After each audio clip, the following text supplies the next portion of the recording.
Recording. Hi members, my name is S.L.Ager and I am the author of the 11 plus vocabulary novel series, the Cadwaladr Quests and their supporting workbooks. You can see those behind me. And now we have the Cadwaladr Chronicles, which are aimed at younger readers, and they're there. I'd like to thank Agnes O'Brien for inviting me to host these sessions in her group. Agnes is the founder of this fabulous community and her group is the 11 plus ISEB, SATs, GCSE and A-level resource group. We took a short break from Tutor Focus, but it's wonderful to be back and talking to some of our amazing tutors and resource providers once again. And today I'm talking to Rebecca Williams of the Literacy Club. Hi Rebecca, how are you? Hello Sheena, I'm good. I hope you are too. Yeah, great, thanks. We like to keep the sessions fairly short because we know that time is precious to our parents. So if you don't mind, I will jump straight into the questions. Is that okay? Yes. Okay, so what specialty do you tutor and where are you based? So I'm a literacy specialist, as the name of the Literacy Club probably implies, and particularly tutoring literacy for the 11 plus, for the grammar and the independent school exams. We have 3 locations, 2 are in Birmingham, Moseley and Edgbaston, and 1 near Lichfield in Shenstone. Okay, so is that mostly face-to-face or do you do online tuition as well? That's correct. We only have 1 online Year 4 class and 1 online writing club class. All of our other classes, and there are many, take place face-to-face. Obviously, during the pandemic, we had to move our classes online when it was necessary to do so. But whenever it's been possible, I have to say that we have been back in the classroom with the children.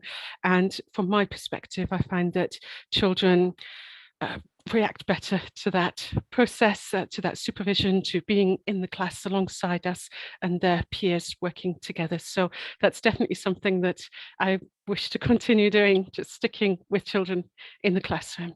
Okay, and I hear that Birmingham have recently changed from CEM to GL, but I guess you did both anyway before, so it's not a big change. Yes, a significant number of our pupils go on to the independent schools, primarily King Edward's School and King Edward's High School in Edgbaston. And the GLVR has always been part of the King Edward School exam. So it's something that we've always tutored for. But we've definitely had a huge change to our grammar prep syllabus with the new GL examinations.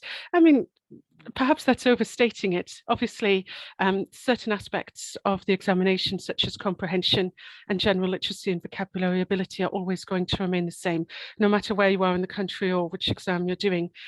Those foundation skills remain the same. But certainly, it's fair to say that at an exam level with a test paper in front of you, GLVR can feel quite different to CEMVR. Yeah, same happened to me, but the other way around. So we were doing GL and I think I found out in the April that we'd switched to CEM. So it became a vocab journey for us. But okay, so why and how did you become a tutor? Okay, that's an interesting question, and I guess my answer is a little interesting because the idea that perhaps I am a businesswoman who set up with a big business plan like Richard Branson is entirely false. In fact, I owe, although my eldest son had gone through the 11 plus with the aid of one of our local tutors who I work with actually alongside for maths, Maureen, I was doing a lot of the work with him at home, and although I'd worked in education for decades, at the Department for Education with school support with various schools and doing teaching as well, this was the first time that I was really jumping into the 11 plus syllabus with my eldest son, who's 24 this year. That went relatively smoothly, but then I got to my second son, you know what the second one's like. I decided that it would be easier if we've got a group of children together because children can be as good as gold in a group, but slightly aggravating when you've got them by yourself as a parent, in any case, as a parent. Absolutely. So with his 3 lovely friends, and they're all in their 3rd year of university now, that's how long ago it was, we set up a group on my kitchen table, and I simply grew from there. So I've got around 270 pupils across the year 3, 4 and 5, with most of those pupils being in year 4 and 5. And it was mainly that people would just approach me and say, but can you tutor my child as well? And can you tutor my friend's child as well? And it was a rather unusual growth, perhaps without a specific business plan. Sometimes I get called a businesswoman, and that surprises me. I think still inside I am an English tutor, a teacher. That's what I love to do. What's quite incredible is that you started on your kitchen table, and from oh yes, my kitchen table. I used to have to tidy the kitchen every Sunday morning. You've got 270 pupils, which is incredible. What do you think differentiates your tuition service from others? It's a tricky one, because I'm not the sort of person who likes to say, oh, I am better than others, or I am the best tutor, because I acknowledge that across the UK and even across the world, there are so many amazing teachers doing so much for so many children, and we're all really together as one community. We're not in competition. But I think one thing that perhaps differentiates me would be, and there are other tutors who follow the same ethos, is that our focus is not really just on examination scores, achieving a certain score or passing for a certain school. Our focus is on building the whole child's long-term love for literacy, their enjoyment for literacy, so that, when they're older, they'll still be reading. Yeah. They'll still be thinking about the poetry that we talked about. They'll still have that ability to tap into the magic of words, reading and communication, and love for language and stories that I hope would be lifelong, rather than just for the few years that they're with us. And what do you think your greatest tutoring story? Do you still actually tutor, Rebecca? Oh, yes, absolutely. Yeah. Yes, I'm continually tutoring the classes. And I do have a team with me, a small team as well. Yes. What would you say are your greatest tutoring strengths then? For me personally, I think it would be that I'm always learning myself. That's what I would hope would be my strength.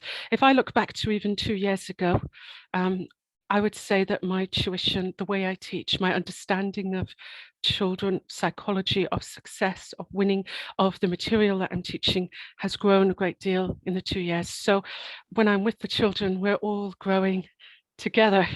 I'm not static. It's a really brave thing to say as well, Rebecca, is that we're all still learning, because it never ends, does it? No matter what we do, it never ends. And so what's your favourite part of tutoring? I think it's definitely being in the class with the children, just, working with them, seeing their reactions, and particularly when they begin to really show the extent of their abilities. It's almost like, the child themselves feels as though they're flying. They feel as though they're going faster and higher than they realized could be possible. Just last week, we were looking at debating in the writing club, and we had a debate, and it was actually based on Harry Potter, and we were talking about whether Buckbeak, for those who are Harry Potter fans, and I'm pretty sure you are as well, whether Buckbeak should be executed. So the children were reluctantly obviously divided into the proposition and the opposition, but the way that they argued and debated, and said that we must condemn Buckbeak or we must save Buckbeak, and all of the techniques that they used and the way that they used their word, I was speechless.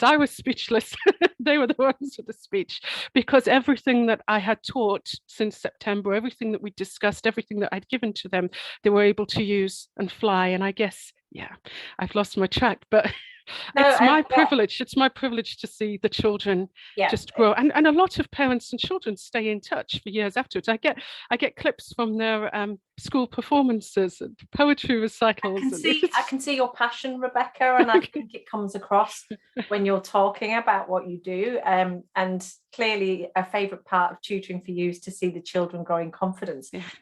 One thing that I ask before we close up the discussion, and I'm afraid you are only allowed one.